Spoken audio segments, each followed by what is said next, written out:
Mark Sanchez has pleaded not guilty. Given that almost this entire incident was recorded on several security cameras in the area, what could his defense be?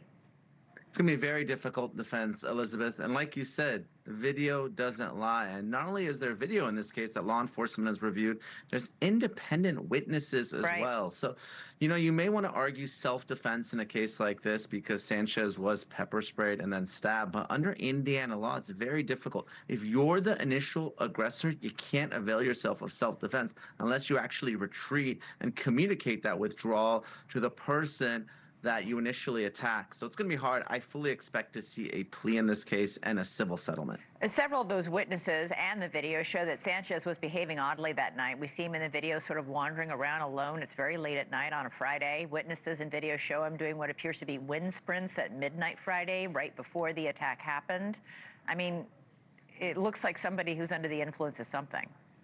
It does, and that's according to law enforcement as well. And they said he couldn't even remember what happened except for reaching for a window. So, the fact that he's really sprinting at 12:30 at night when he's supposed to cover a game the following morning appears to be under the influence of alcohol. Obviously, there are these videos of him acting erratically. We can only speculate as to whether it was alcohol or something more than that, but certainly not a good look for Sanchez. It's not just the criminal case, not the civil case, but again, he has a whole PR team that's probably dealing with the fallout of this. Last week, I spoke to the prosecutor in this case about the possibility that Sanchez might have been drugged that night since his behavior was so odd and whether that could play a factor. Listen to what he said.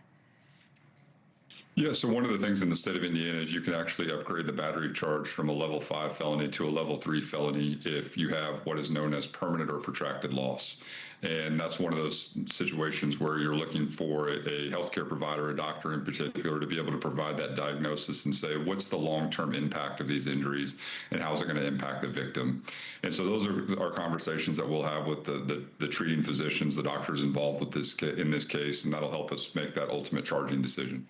Okay, well, that was a great soundbite, but not the one that we were calling for. The one I called for was the prosecutor saying if he was drugged against his will, that was possibly a mitigating circumstance. In other words, he was, very clearly out of it and under the influence of something, but he didn't drink. Somebody might have put something in his drink, and that could be a mitigating factor if it happened. It could, and that's that law school hypothetical. Voluntary intoxication, Elizabeth, not a defense. If you consume too much alcohol, you're responsible for your action. But of course, if someone spikes your drink and you don't know what you're doing, that is a defense in the case. So, meantime, I don't know. Yeah, just super quick.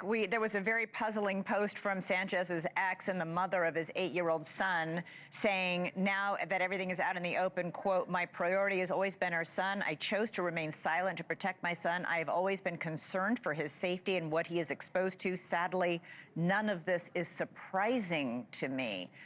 That is a strange post and raises all sorts of uncomfortable questions.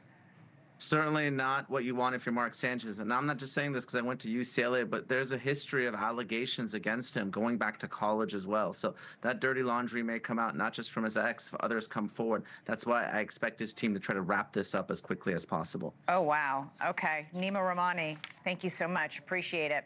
Thank you for watching. Subscribe below and download our NewsNation app right now on your phone, and you will get fact-based, unbiased news for all Americans.